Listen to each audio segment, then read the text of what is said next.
How'd the workout go? How'd you feel out there? Oh, I felt good. Still a little tired now, but yeah, I felt good. It was a nice little workout. I mean, a lot of cardio, a lot of routes. Fun to see the other guys too, so it's pretty good. You said at the combine you had a first-round mindset. Throughout all your work, where did that come from? When did you start getting that confidence back after the knee? Really just, it's kind of hard to explain. I've always been like that, bro, to be honest. Just had one of those mindsets to where, like, I can't be stopped. I want to prove everybody else wrong. You know, just showing people that I can actually do it instead of talking about it. What do you think you showed them today? That I can run routes quick.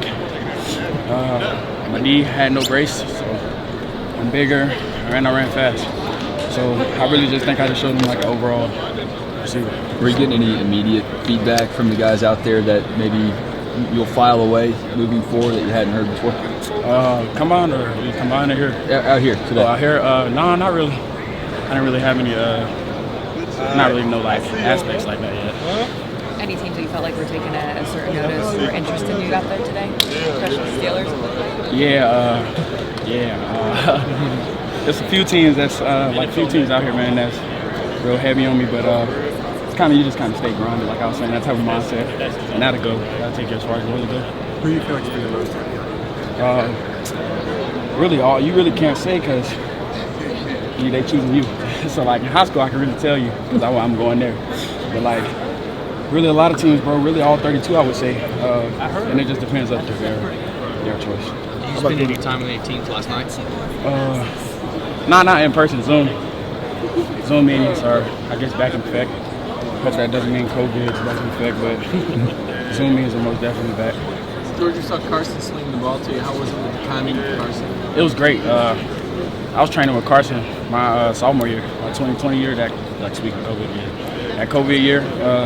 And he came in and he was ripping it. Like he's always had that rip it. You know, some quarterbacks got touched here. He just can let it go. So, and that's really what I like because I can catch. So Carson did really good today too. What does it mean just to be about a month away from reaching your dream of getting into the NFL? Yeah, it's kind of crazy, just surreal. But the type of person I am, I take life at a time. Like I didn't even know my birthday came up the other day. So like I don't really even think about it. I just think about it. Just keep working every day. You forgot your birthday? Yeah. You were training so hard you forgot your birthday. Who reminded you? How'd you find out? I looked at my phone. It was the day of, and I got a text message on Instagram. It was like, "Happy birthday!" And I was like, "Oh shit!" And that was it. What was it like to do this in this environment? That was one thing to do here. Yeah, it was better here, of course, because like I had to come through here, these buildings, these doors, every day, man. Coming from Rankin Smith, so it was real good, and just to see my teammates watching. It's really just good to be back. I feel like we won in that again today. So like, it felt good to be back with guys. What you miss? What are you gonna miss most about Georgia? The people.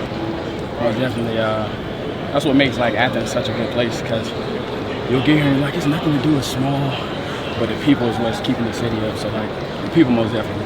We saw you have some obviously great moments throughout your career. A lot of people thought you might be that 1,000-yard, 100-catch guy. Can you just put into perspective what kind of legacy you think you're going to leave behind? I think I'm going to leave like a real big legacy when it comes to, receivers. Like, before I got here, I mean, there was a few receivers, but there was nobody like dynamic to where you like, all those other schools be having, those top guys. But I just wanted to be one of those guys for Georgia. So like, I feel like that's what I left back a good trail for somebody to, pick up on. Leaving that legacy behind, who do you think can be the next guy behind you? AD. I was already, because, and it's not even just like, he already got, it's like some stuff you can't coach. And that's really part of it. He got the skills, he got the mindset, the routes, speed. I mean, he got it all. So like, he's probably the next upcomer. And I'm glad he got to see me before I left so he can kind of understand. Where did you see the biggest growth in yourself from freshman George to now? Yeah, it was huge, man. My freshman year was really like I'll say like an intro. I mean, I didn't know really anybody. I flipped on signing day. Everything was a last-second decision in like 30 seconds of life. So like, it was kind of crazy for me. And then I got here, met the guys. The guys were great. I started playing, and it was just like a free Disney trip for like a year. So like, it you're just enjoying yourself really a lot. And I really could just tell myself now, looking back, just stay focused. Because when you go on the Disney trip, you want to do everything. George, have you ever talked to AJ Green before? Do you think he could be a guy that can be in the league, 10 years like that? Yeah, I've talked to AJ Green before. He's a real laid-back guy like me. He's a good receiver. I feel like he can do pretty much the same thing. He had also a great quarterback, and I think who's Stafford. Yeah, Stafford. And that boosted his career and Stafford's career. They fed off each other. So AJ's a great guy too. When you got hurt almost exactly a year ago, a lot of people thought you weren't going to come back. Yeah. When did you know for sure you were going to try to play? I want to say what month, but I can't even remember right now. But really, when I got out there, like on the practice field, we had a practice out there, and I got cleared to do cuts and stuff and do drills and stuff like that. That's when I kind of knew like I was back because I can walk again. Like that's all I was, to be honest, that's all I was really waiting on. When you can't walk, like stand right now, how you guys are doing, it's hard. It's like you in a wheelchair, but you're not even supposed to be in a wheelchair. But like when I got back to really running, cutting, releases, catching, running full speed, I knew I could do it. I knew I could come back. So it was uncertain until then? No, it was always, the mindset was always certain, but your body, you can't, the body is a mind of its own. So really just taking my time with my body. Me, personally, of course, I was like, yeah. It was never a consideration of let's leave here. Two more questions, please.